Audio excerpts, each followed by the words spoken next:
where you scream to watch that, watch this, and I'll dive down through this hairy flesh. We're talking about viciously competitive people. And at the root of it was Madeline. Exactly how psychotic do you think I am? He's a lot younger than her. Celeste. She must be pretty, you know. So bad. We are so bad. Jane just didn't fit here. Thought it was nice for the nannies to get to know each other. Jane is not a nanny. Kind of like a dirty old Prius parked outside of Barney's. What do you think? What do I think about Big Little Lies? I think at first when I started watching it, and it starts out very crime, I was a bit frightened because crime is not my genre. I should say one thing yeah. too. We will spoil the first few episodes of both of these shows. Just warning you, we're watching them along with the rest of the world, but we will spoil. How can we not? Yeah. How can we not? But I think, yeah, the way that they've melded this crime plus this housewives genre together is so beautiful. And being able to have those kind of actors on screen, as an actor, I'm like, I'm never going to get a leg in on TV now. But yeah, I really enjoyed it. I think that What do you mean? Because the bar of beauty is set so high? Do you No, mean? because What do the you bar mean? of talent is set so high. I mean, Right. TV used to be where all the movie stars would, you know, try and get to become a movie star. And now, if you're an absolutely sensational actor, you're doing TV. Yeah. So yeah, these three characters that are so different, and seeing the insights into these relationships rather than simply crime drama or housewife drama, I think is really interesting. That two worlds. What did you think? Well, yeah, I guess, okay, so the show it's about the very wealthy, well-off, privileged, progressive coastal community of Monterey in Northern California, the wives within it and their husbands to some degree, but there's also a murder mystery. Yes. And the big trick of the murder mystery is that we don't know who's been murdered. Supposedly, I think like the second to last episode will reveal who has been murdered, and then the final episode will reveal who murdered them.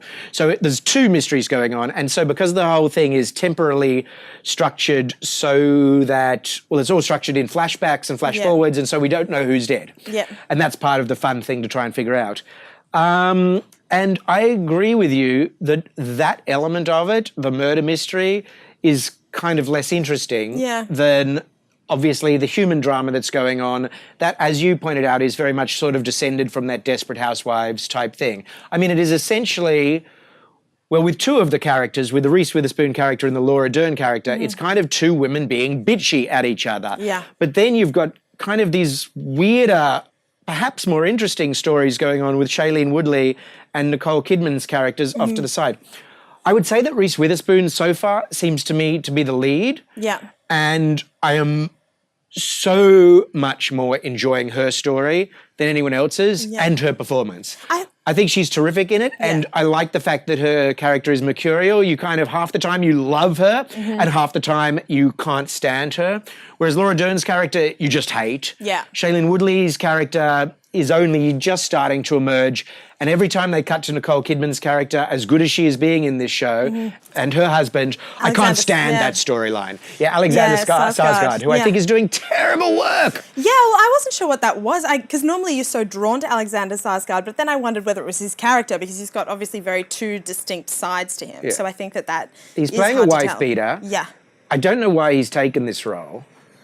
Yeah, well, maybe it's to work along someone like Nicole Kidman. I mean, It must be. Look at this TV series. Yeah. Apparently, the two of them were really desperate to both get their hands on it in terms of production, and then manage to collaborate. So, I mean, She and it's Reese pretty exciting. Witherspoon. She and Reese Witherspoon. Yeah. Yeah. But I agree with you that Reese Witherspoon's character is the most interesting. But I wonder if that's also because we've managed to delve deeper into her world. And I love that they're keeping Shailene Woodley's character kind of a mystery, because you don't know what's going on, and having that crime story thing going on in the background really makes you see every little nuance between or argument between any small character, and makes you think how it could spiral out of control. So I think it's really interesting to have that. It's like almost like, are we watching, are we having flash forwards to the future, or are we flashing back into the past? It kind of, if you feel caught up in that drama, I think it's really interesting. Yeah, it is well structured. I like the structure, and I do like, even though the murder mystery isn't fascinating to me, I do like all those snippets of what the other townspeople say about them in the police interrogation. Yeah. That works for me very well. Yeah.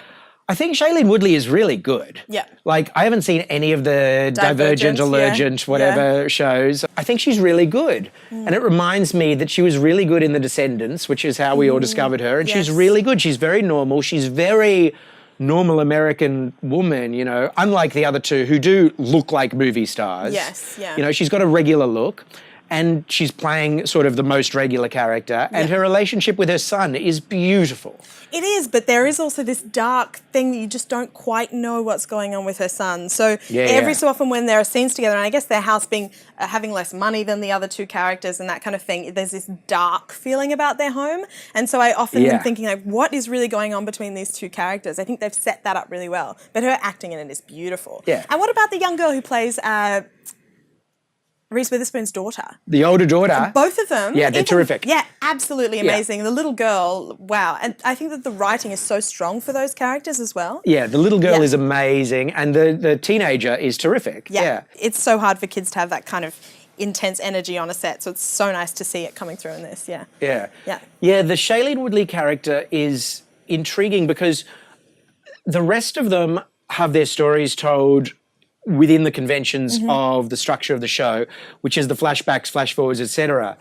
But with Shailene Woodley's character, you've got these additional things which are flashes into her brain, which you don't get with the other two major characters. Yeah. So you see her having memory flashbacks and also what seem to be fantasy moments. For example, people breaking into her house and her shooting them in the head, which don't seem to me like they're actually going to be part of the actual story. They feel like entries into her subconscious. Yeah.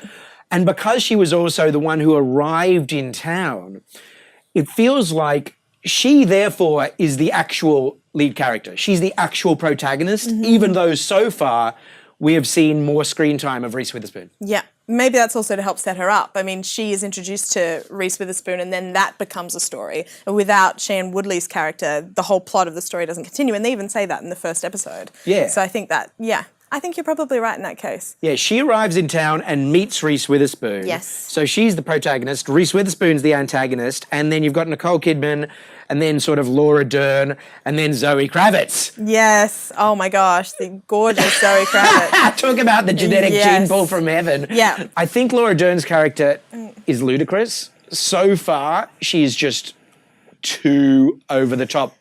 The Wicked Witch of the Monterey. They try to give her a positive backstory, but it's still really hard to empathise with her. And I don't know whether we're supposed to or not. I feel like with a lot of the scenes they've given us, trying to show her relationship with her husband and showing her relationship with her daughter, I think they're trying to build that positivity between us and her.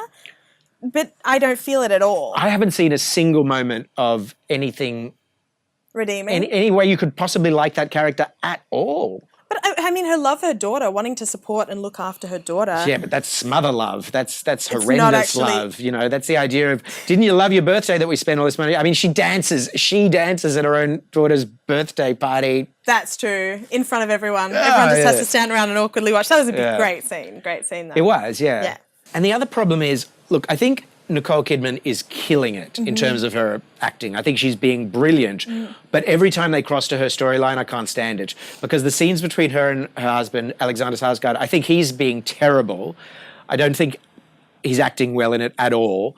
And also, all of those scenes are repetitive. They are the same scene over and over again. And it's an uncomfortable scene to watch anyway. It's watching a guy get angry and going, will he or will he not strike her? Yeah. And they're boring.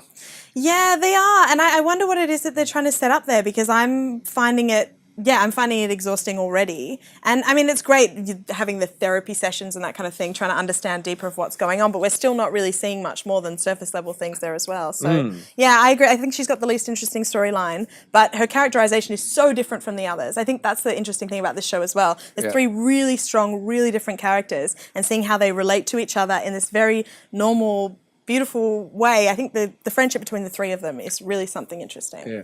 Nicole Kidman, I think, is just a better actress. Like, Shailene Woodley is very natural. Reese Witherspoon is very good at being funny and energetic, but Nicole Kidman makes choices. You know what I mean? She does things with her character that are just like, whoa, no other actress would do that. She's really precise and intriguing.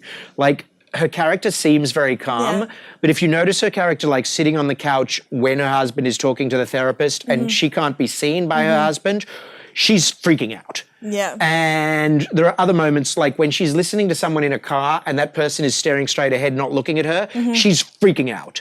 So she is giving her character this underlying, unbelievably neurotic energy that she doesn't show to anyone except to us. Yeah. And that is really cool acting. I agree. I think that's really exciting, and you can see that there's so much intensity going on, but I tend to disagree. I much prefer watching the other two in this. And maybe it is about the storyline, but I feel like the diversity that you see within their characters is much stronger. Reese Witherspoon's character, I feel like you get to see so many different sides of her, and you get to see her respond so differently to different situations. Whereas I feel like Nicole Kidman's character is responding in a very similar way to all the situations, which I am getting tired of. Yeah. Yeah. Now, it's beautiful.